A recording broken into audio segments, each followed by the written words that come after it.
Bonjour les amis, j'espère que vous allez bien. C'est une petite vidéo très rapide parce que aujourd'hui j'avais prévu un live sur la catholicité, sur l'église catholique, et mes étudiants trépignent un peu, donc j'ai reçu beaucoup de messages parce qu'ils étaient un petit peu inquiets.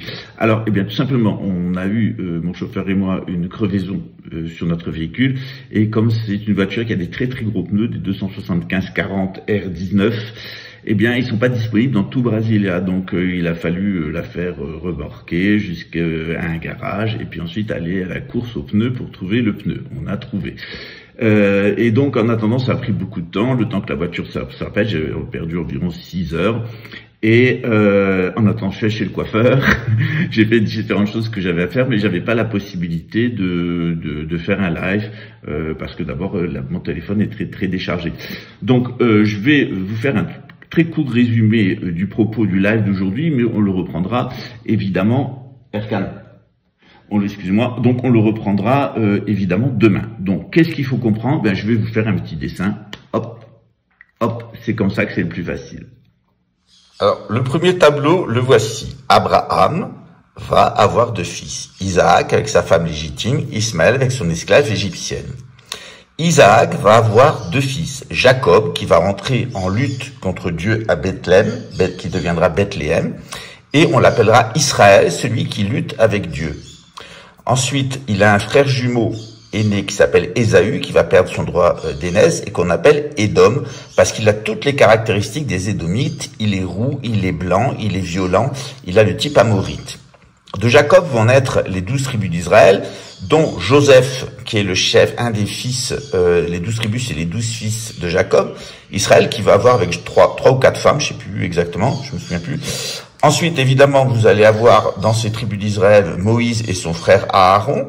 Donc Joseph, il est le premier ministre du Pharaon, avec l'affaire du rêve, avec les 7 vaches maigres et les 7 vaches grasses, et puis l'affaire des grains, etc. Moïse, il va permettre aux Hébreux de partir dans le désert. Donc ici, on parle hébreu, ici, on parle arabe. Isaac, il parle hébreu, Ismaël, il parle arabe. Et évidemment, dans la descendance, il va avoir le roi David, puis le roi Salomon. Et dans cette descendance, il va avoir une scission au sein du judaïsme. Cette scission, c'est le moment où les pharisiens, qui plus tard vont devenir les talmudistes, font scission du judaïsme. Ils se luciférianisent sous l'effet du nationalisme juif. Et puis ensuite, ils vont se sataniser. Donc cette luciférianisation sous l'effet des pharisiens, elle est très claire à l'époque de Jésus, puisqu'ils vont choisir le nationaliste Bar Abbas, qui est un Iscariote, et ils vont pas choisir Jésus, qui est un descendant du roi David. Donc on refuse la royauté légitime et on préfère un mouvement nationaliste. Et vous allez voir que là on trouve Napo, c'est les gens qui refusent la royauté légitime et puis qui vont vouloir un faux roi édomite, en particulier le roi Hérode.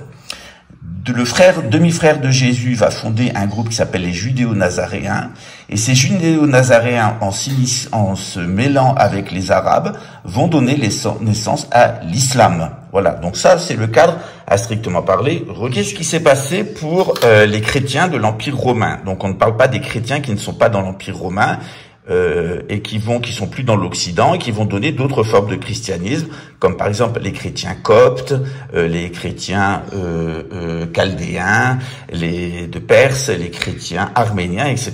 On n'envisage pas. On a juste le christianisme originel avec ses églises primitives, à laquelle appartiennent toutes les églises de cité, dont la catholicité romaine, qui est fondée par Saint Pierre et Saint Paul.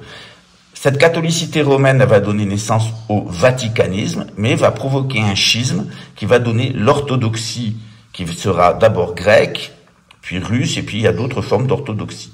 Ensuite, le vaticanisme va continuer, et il va avoir un premier schisme au XIXe siècle, lorsqu'une partie de l'Église apostasie et rejoint la République. Ensuite, ces personnes qui ont rejoint la République, ils vont avoir une deuxième apostasie qui s'appelle Vatican II, où rejoignent le protestantisme. Donc, il y a un certain nombre de personnes qui avaient été frappées par Vatican I, qui vont revenir dans le clan des églises traditionnelles. Donc, il y a des groupes traditionnels à l'intérieur de l'Église catholique, mais le gros de l'Église catholique a apostasié avec Vatican I, apostasié avec Vatican II, et les adeptes de Vatican II, avec François, sont passés à l'apostasie finale du nouvel ordre mondial. Disons que le nouvel ordre mondial, il est complètement satanique. Vatican II, il est complètement luciférien. Et Vatican I, il est déjà complètement hétérodoxe, puisque l'Église catholique abandonne la tradition césaropapiste dont je vous ai parlé dans une autre vidéo. Quand on a cherché un évêque pour sacrer Monseigneur André, on a dû chercher un évêque catholique. Donc on avait la possibilité de faire ça dans différentes églises catholiques traditionnelles, c'est-à-dire des groupes à l'intérieur de l'église catholique que l'église apostate appelle dissidents, mais en réalité c'est l'église apostate qui, elle, est dissidente et schismatique. Donc il a fallu trouver un évêque qui ne soit pas républicain. On voulait pas non plus un évêque qui ait participé à la fraternité Saint-Pédis, parce qu'ils sont passés par Vatican avant de revenir aux églises traditionnelles. La fraternité Saint-Pédis, elle a été créée par Monseigneur Lefebvre et le père d'André de Biaz. Évidemment, il était hors de question de prendre quelqu'un de Vatican II, et encore moins de prendre quelqu'un comme Napo de Vatican III, c'est-à-dire du Vatican actuel, qui est complètement schismatique, satanique, et en opposition avec la branche centrale de la catholicité. Donc il a fallu chercher à l'intérieur de l'Église catholique des groupes de chrétiens et des évêques qui ne soient pas schismatiques, qui n'aient participé ni à Vatican II, ni II, ni III.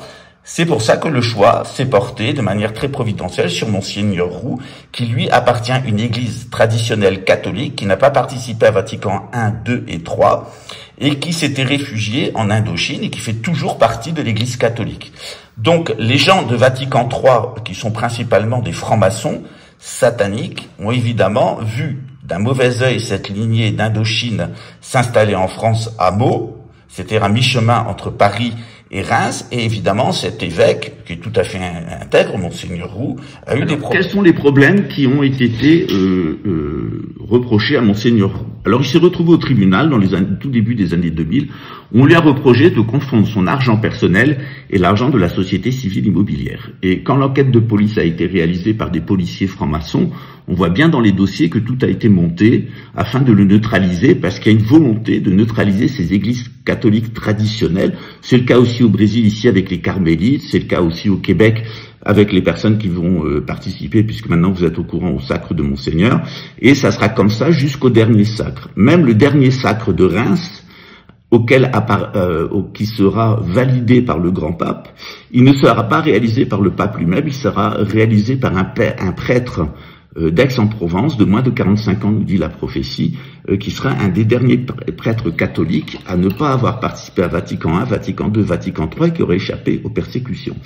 Donc, actuellement, les critiques que nous avons, c'est des gens, par exemple, comme Napo, qui appartient à Vatican III, c'est-à-dire c'est le fils de clown, qui a été élevé dans un cirque, et qui a été d'abord mis au service des Le Pen, une juive nationaliste, puis Philippot, un souverainiste sodomite, républicain, et qui maintenant a été mis au service d'un des prétendants à la couronne de France, qui est Louis de Bourbon.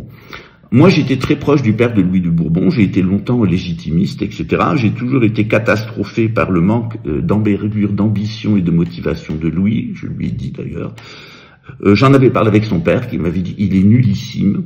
Heureusement, c'est pas lui le grand monarque, mais on fait le boulot, parce que tant qu'on n'a pas découvert le roi providentiel annoncé par la prophétie de France, eh bien c'est lui qui est le seul descendant en ligne directe de Louis XIV. C'est plus le cas, puisque Louis XVII a eu des enfants, a survécu, a eu des enfants, notamment grâce à ma famille, mais d'autres personnes dans l'opération Saint-Philibert, qui l'a amené d'abord à Jumièges, ensuite à Noirmoutier, ensuite vers l'Italie. Donc le testament de la comtesse de Périgueux, etc., atteste. Mais on vous montrera en temps voulu toutes les preuves. On nous avait dit d'abord sur cette chaîne de Napo qui appartient à Vatican III, qui est un agent de la DGSI, un agent d'influencement de la DGSI, qui travaille avec une intelligence artificielle et qui descend tous les milieux chrétiens. Il s'est absolument attaqué à tous les groupes chrétiens, y compris le père Paul Adrien.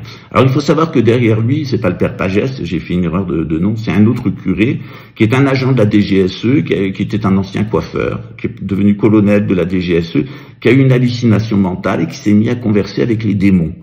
Et qui est très critiqué d'ailleurs, y compris par le Saint-Siège, parce que j'ai pris des renseignements au Saint-Siège. Figurez-vous que la noblesse, bien, on a toujours nos entrées au Vatican.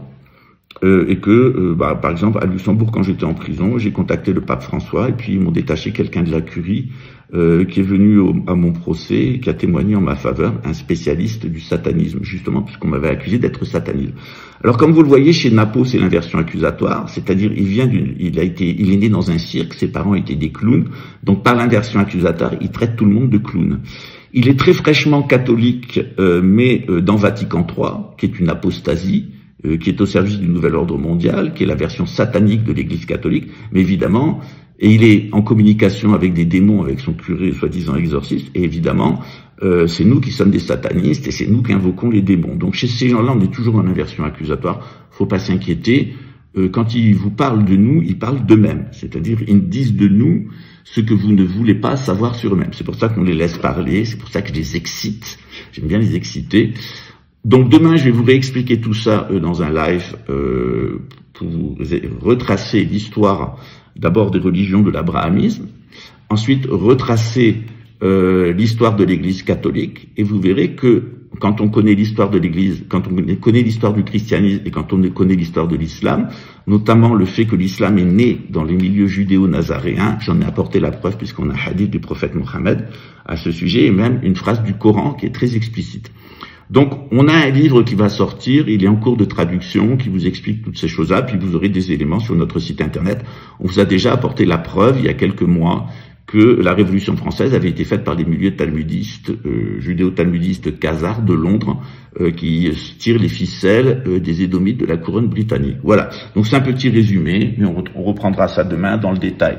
Donc ce qui est très intéressant, c'est que les gens qui n'ont pas de légitimité, par exemple, il y a des doutes sur le fait que Louis de Bourbon soit un héritier de Louis XIV, tout simplement parce qu'il ne produit pas il n'a pas produit ses analyses ADN au moment de la découverte de la tête d'Henri IV, et qu'il y a beaucoup de doutes sur le fait qu'il soit qui il prétend.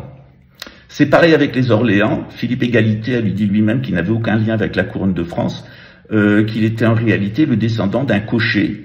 Et ensuite, ce cocher lui-même a eu un bâtard à la génération d'après. Tout ça, ça a été avalé par les Français sans aucun problème, mais ça a été confessé à la tribune de l'Assemblée nationale par Philippe Égalité lui-même, qui attestait sur l'honneur, je ne sais pas s'il y en a encore de l'honneur chez ces gens-là, s'il n'y en a jamais eu, qu'il n'était pas descendant de la famille royale, mais qu'il était le fils d'un cocher.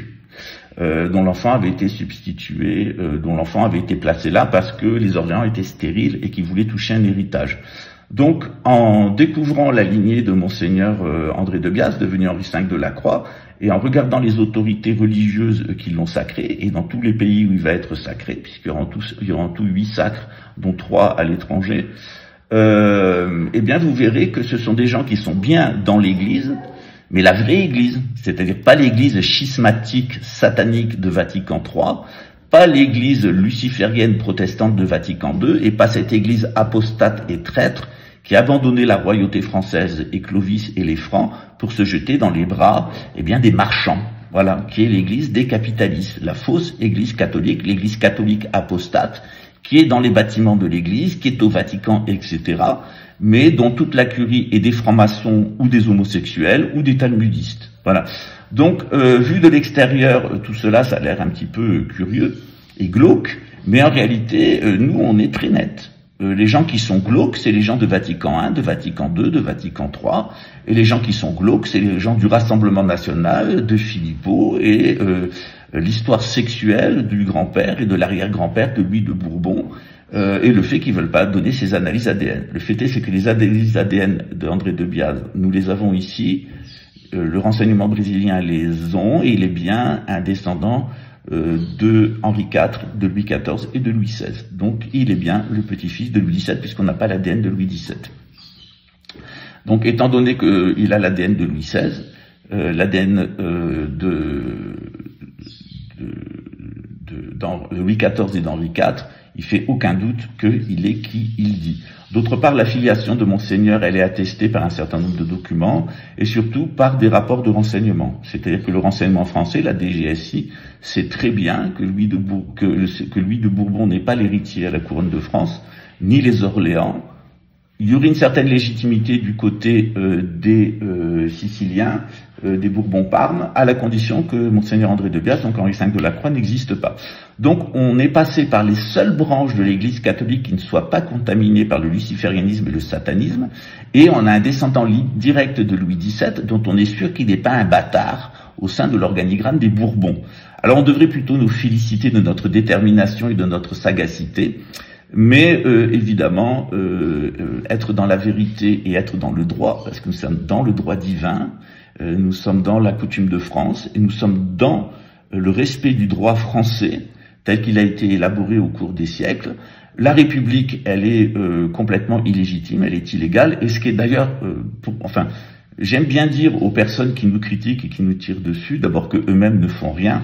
Ensuite, je pense que quand on a été capable d'élire un président de droite comme Chirac ou comme Pompidou avec la loi Rothschild, un président du centre comme Macron et un président de gauche, des présidents de gauche comme Mitterrand ou comme Hollande, je pense qu'on doit définitivement fermer sa bouche et arrêter d'agiter ses doigts sur les claviers. Mais visiblement, c'est toujours les gens qui ont le plus intérêt à se taire parce qu'ils ne font rien, qui sont les premiers à faire parler leur langue et en particulier contre les gens qui agissent. Je vous souhaite une bonne suite.